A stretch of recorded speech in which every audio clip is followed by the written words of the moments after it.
He saw that everything he created was very good. Well, he created sexuality. My virginity had something to do with my heart.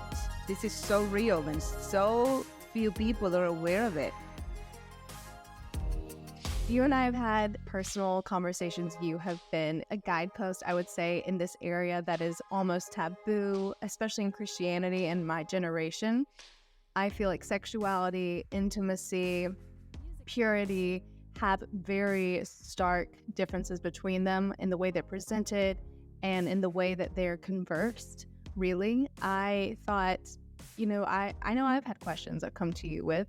I'm sure people that listen to this podcast do as well, whether they're single, dating, or married. And I was shocked at how many questions they had. And I think it's because they don't know, one, who to talk to about it, or even the right manner to talk to their peers or their parents about. So I'm very excited to have you on to ask you some of these questions. I know you do this for a living. You're a speaker, you're a teacher, you're a counselor, you're a therapist. You are a wife above all things. So you have some equity and experience with these questions. Do you want to share a little bit more about how you got started with therapy and specifically the area of sex and intimacy? Yes, it's kind of funny because normally you don't think of sex and God like in the same thought, on the same sentence. And for some divine intervention, at age 6, I knew I wanted to be a sex therapist. Not a psychologist, not a therapist, not a counselor. I knew specifically I wanted to be a sex therapist. What did I know? Wow. I have no clue. But thinking back, there's been that desire all along. And I feel that when God has something for you, he makes it known. And from very early age, I was interested in reading and in things, very curious about life. Now, I did grow up in a dysfunctional home with a mom that was 15 years old when she got married, and my dad was 45. So he was 30 years her senior. You could tell that there was some dysfunction there. So that was the environment I grew up in, and a passion to want to do it right. I wanted to do it right. So when I became a Christian at 15, I said, I don't want the marriage that I see. And I don't want a lot of the marriages that I saw, even at church. So I started my own search and my own learning and my own reading. And that's really how it started. Wow, I didn't even know that about your story. That is really incredible. And I think it's beautiful sometimes, like you're saying, we have those preconceived notions around this is what I don't want to do, this is what I do want to do. I think a lot of the people listening are in that situation of, I don't quite know what this looks like in a healthy, godly way, but I know I want to do it better than what I've seen modeled, better than what I'm seeing around me. I think might be helpful for people listening just to feel like they can get over the hump of this lofty topic, if it feels like, is how did that start in your journey when you first got married? And what was the discovery of that like with you and Jorge? In wanting to do things different, we need to be very mindful. Wanting it, desiring it is not enough.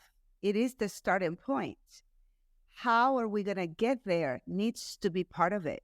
What is the strategy? What are the steps? We are told that sex is this horrible thing and stay away from it. And if you touch it, you're going to burn. And we need to learn that that's not the way, but that it does need to be treated with care, with gentleness, with honor, with appropriateness. So before meeting Jorge, I knew that I wanted to save myself for whoever was going to be my husband, whatever that looked like. So in the Dominican, they spoke a lot about your virginity, and a lot of your purity came from having an intact vagina. Let's just say the word, your hymen is there, and that makes you a virgin. So if you allow somebody to touch other areas, to kiss other areas, if you were in somebody else's areas, if you were doing all of this other stuff, it wasn't so bad. So, I had an issue with that because I kind of understood that my virginity had something to do with my heart and the decisions that came from my heart, not from rules, not from what people said, but it had to feel in alignment with God. So even before Jorge, I had said in my heart, we're not doing any of this fooling around. We're not doing any of this stuff. I want to get to know this person. I want to know the heart of this person. And I don't want distractions because sex always feels good. Most times feels good when you're doing it, in the context, obviously, if you're being raped or forced, it doesn't feel good. But when you're dating or when you're getting to know people, the forbidden, those little sensations, but if you don't have a strategy for those things not to distract you, then you're not going to be able to achieve your goal. Now, mind you, Jorge came into the picture with the same mindset. Actually, his family of origin was also a mess. His mom and dad lived in separate rooms. His dad was a military, which in the Dominican, it means that you have whatever you want, including women. Um, it was a very, very dysfunctional. But Jorge, having known Jesus as well, had wanted to show respect for women. And in his mind, it started a little bit more as wanting to be reverent to women and treat them well. And then it grew to also his own person wanting to honor God. But the first thing is that I think he was so hurt by the way his mom was treated that, that kind of like enticed him to wanting to be honoring and respectful, that kind of thing. He chose the path of betterment from what he's seen, which I think is a point on of your own. Is if you're coming from a background and you are listening where you haven't seen this modeled or it feels unachievable, let that be part of your why as to why you will have a healthy marriage, a healthy sex life with your partner. I think you're touching on some really profound things. It's the idea of having abstinence as a gift to God and your future spouse. I think sometimes, at least the question I would ask you before I jump into the ones that listeners actually asked is, going from my background and having that shared desire, but not fulfilling it in the way that I wish I would have, I noticed, or I think I'd ask myself, what was not firm or what was loose to where I could dance around the idea. And so I'm thinking, well, where does someone that wants to be pure, but they have some sticky lines? Well, I can do that. Kind of what you were saying of, well, I can do this as long as it's not that. I think when we create those slippery slopes, we don't have a clear vision. And a lot of purity culture is more fear-based of like, don't do that, rather than what you're saying of you and Jorge had, well, I have a vision for my future marriage, so that's what's going to lead me. Can you talk about what you would tweak with purity? Because purity is a beautiful thing. I don't want to put a bad rap on it, but I want it to be an invitation so people feel like they can come to it and it is possible. And you're 100% accurate. Actually, I should be grateful to the purity tire movement because the amount of clients, young ladies and young men that come to the office with unconsummated marriages or with pain and distress and issues of shame that they cannot identify just because of the way that sexuality was taught. And I tell people, number one, let us be the one that break with that. Talking about it, there's a book that came out there that I really disgusts me because she goes naming everything that every author said wrong. Now, I'm saying things today, to be honest with you, with the knowledge of the word that I have, with the professional training that I have, that I may take portion of it back in 20 years because it's not going to be, exactly as relevant or the same way. The only thing that are absolute is when you're quoting the scripture and when you're talking about what God says. And God is the God of love and God is the God of holiness.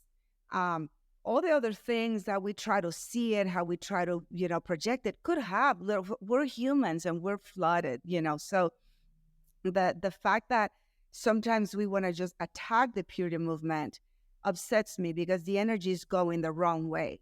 What we need is to start the right movement the right way. As young adults, as singles, people that are dating, part of Jorge's and mine challenge was that we lived through the purity movement in a very Pentecostal church. And to the point that women didn't wear pants to go to church, like very radical. And you did not talk, you did not speak about sex. And it was bad. Yet I knew it was not bad. And by the little reading that I had done, thank God that we were bilingual, like we went to bilingual schools, because those books were not translated in Spanish then. But I remember reading how good God had made everything. I mean, scripture says, and God saw, like, what, when he finished in Genesis, that he saw that everything he created was good, actually very good. Well, he created sexuality. He actually asked us to be intimate and to be sexual. To feel the earth, we needed to be physically intimate. And, it wasn't a command. When he did it, it was in the context of a blessing. So Jorge and I started learning some of those principles and deciding what is going to help us to honor that, to do what we want, not what anybody's imposing to us, but what we've agreed to do. And we did a lot of group dating. We did a lot of in our home dating and cooking and fun. We actually have a funny story that, when he would come visit my house, there was a second floor. And at certain time of the night, my mom would come down with her. She used to wear those like movie-like long gown. And she would make an appearance. She'll look like a movie star coming down. Well, that was checking on us, And it's kind of like time to go. I'm already in my PJs. So we were strategic. For example, one of our own rules is we would not stay inside the car to talk. If we need to finish a conversation, we'll get out of the car and we'll finish it outside the car. There's so much Dominican culture intertwined in our dating. A lot of people ask for a love story because we were able to not have sex until we got married. So I said, you know what? I'm going to write a combination of strategies and our love story. But there's so much that it would be so difficult to translate to English. But every day more, I feel like you need to do it in both languages. It's coming out next year. And we tell all of the little strategies and which ones worked and which ones freaked us out and about not work, like all of it. I'm going to advocate for doing it in English too, because the strategies, and I love that we're saying it's a strategy. It's not a rule book and it's not legalism, but there is component of doing this well, having guidelines. Two, I'm hearing you say just in sharing is accountability and awareness. Going back to what you're saying at the beginning is purity isn't enough of just don't do it. You need to know, well, what do you not do and why do you not do it and how do you do it? When I wrote something in the book too, is when I'm talking about sexuality and intimacy, is we don't need to scare people into this realm of don't do it, because then they're going to be so curious that they explore for themselves instead of a safe and teaching space. I had some people even comment around this. They said the fruit of purity culture creates vaginismus, I think it's called. Which I didn't know what that was. I thought it was maybe something a little bit more arbitrary until I looked it up. Essentially a fear of intimacy and penetration for a lot of women, myself included. How do you overcome that? I remember this is probably more the middle school era, so scared to have sex one day. I thought, I'm just going to become a nun. And I'm really, God had other plans for me, and I'm sure Arden would be happy that he had other plans for me. But how does someone get out of that realm? Because I think we're really in our heads. Yes, it's very ingrained in ourselves, that shameful, fearful way that we learn about sex, if we learned it, because many times we learned it by a second or a third person or by something somebody said. Nobody ever sat with us other than with a book and a picture and explained to us the beauty of intimacy, which is emotional, spiritual, and physical. And that they all three need to be part of it for anything to be successful. Our body is also three parts: is body, is soul, and is spirit. So our intimacy, God did not tell two strangers, go have babies and fill the earth. He made a companion. He brought someone that Adam longed for, that he didn't even know he needed. And he brought them together into a beautiful environment and gave them reasons and opportunities to get to know one another. So when we're dealing with vaginismus, for example, um, yes, there's the component of the floor therapist treatment and some of the manipulation that gets done physically. But if part of the emotional and the spiritual is not there, we can't heal properly.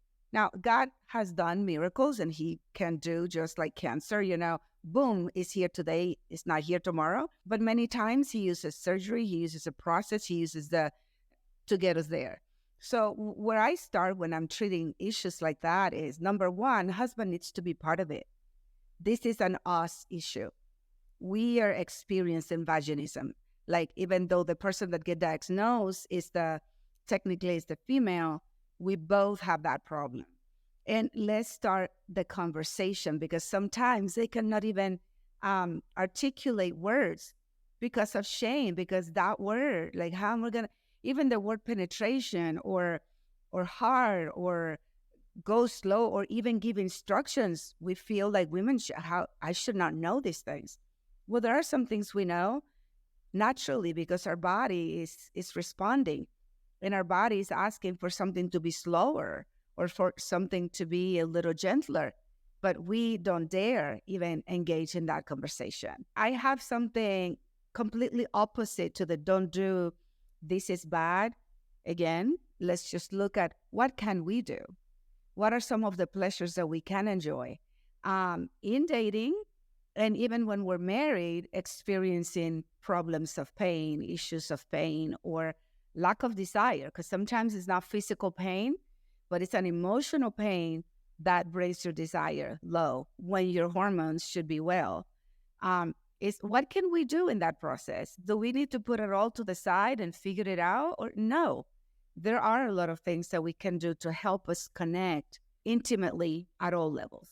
That's neat. And I think it's so key to hear what Denise is saying of the three part of your body, your soul, your heart, your spirit, everything goes into the account. We think of sexuality is really just your body. And personally, hot topic, I think where we are as a nation and how we're seeing sexuality be so convoluted and it just feels like it's dissected more and more each day.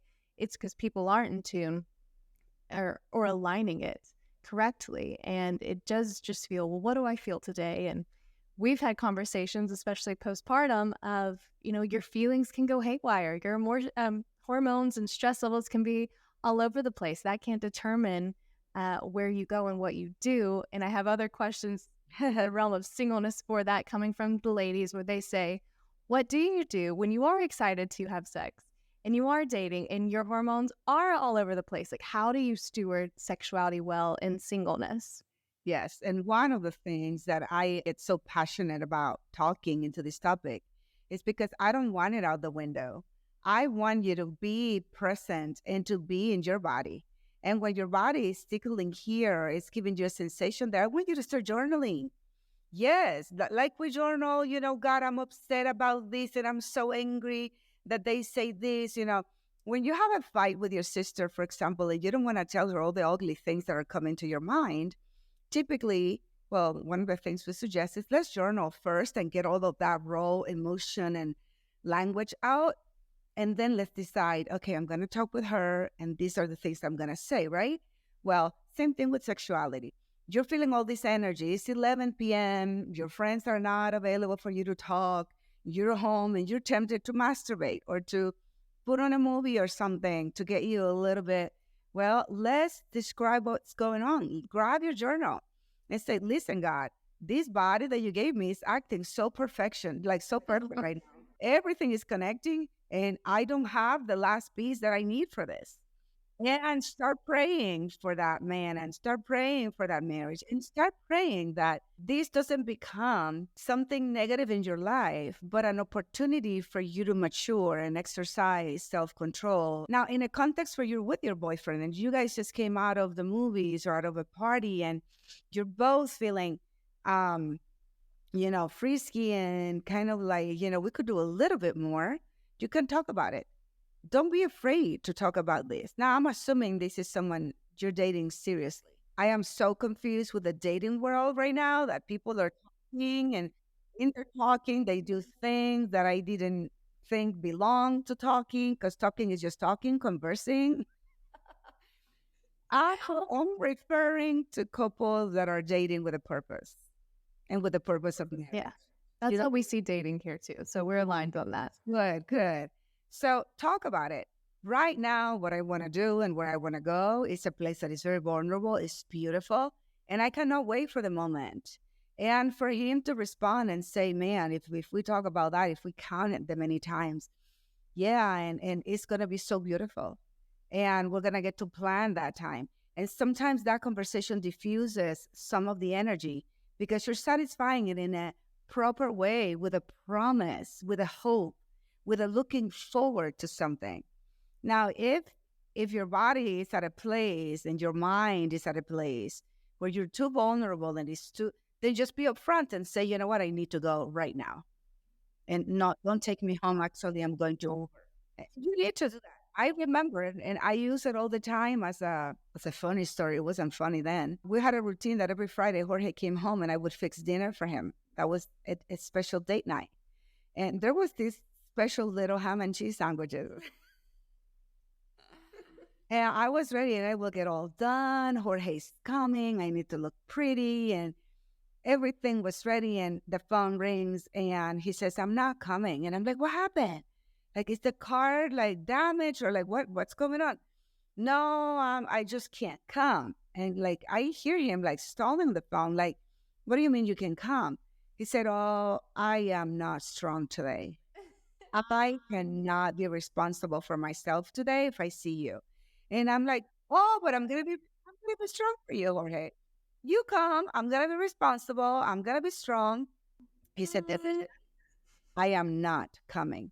And I kid you not, guys, I cried with him on the phone. This is all my manipulation techniques, okay? They were all there, raw 100%.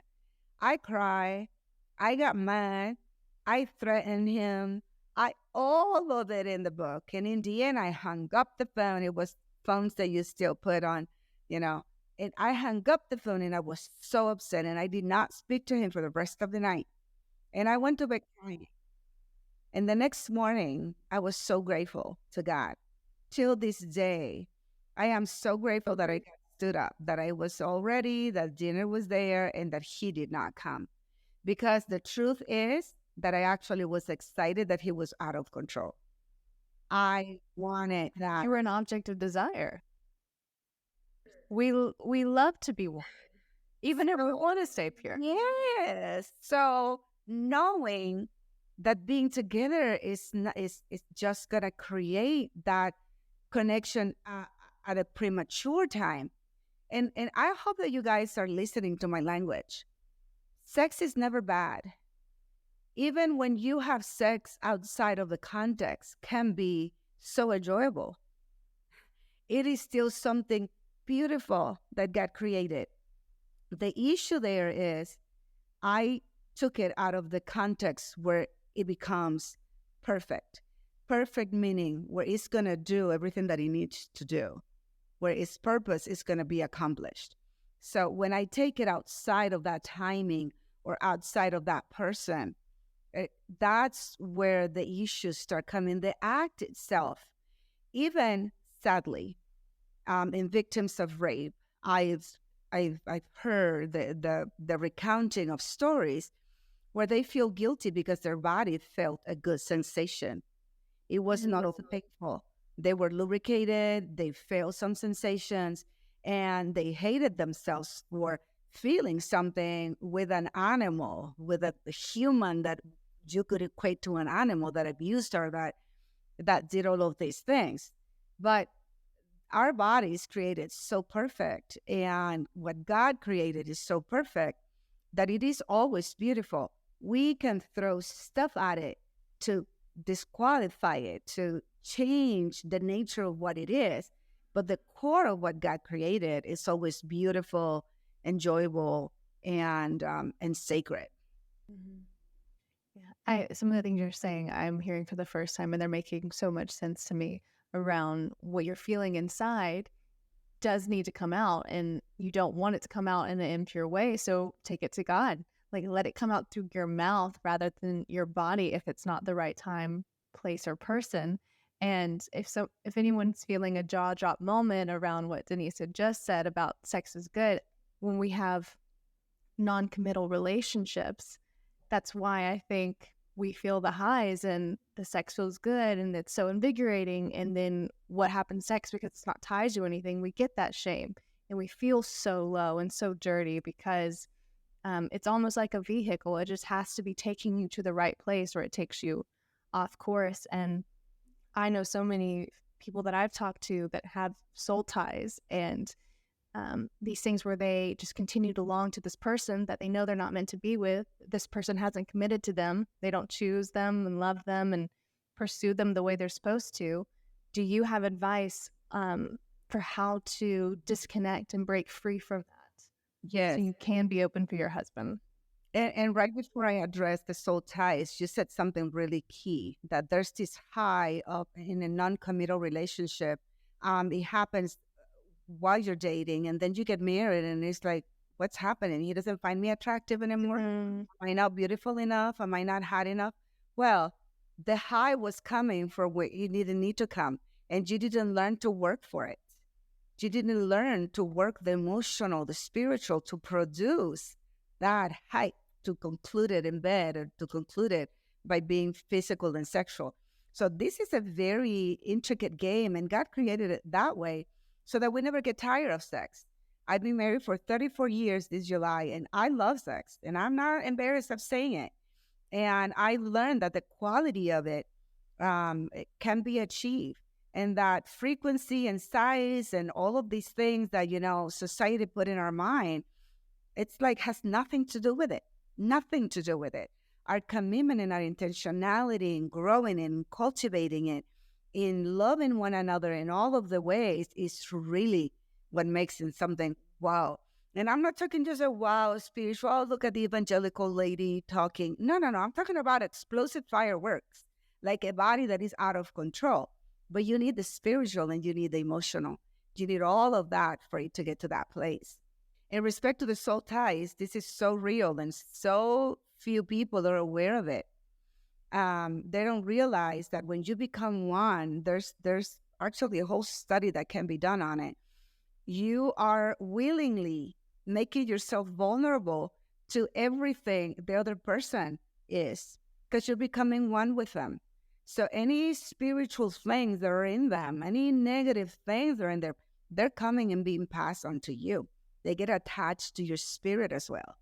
And sometimes we're done with that person, it's over, it's been some time, we don't even think of them.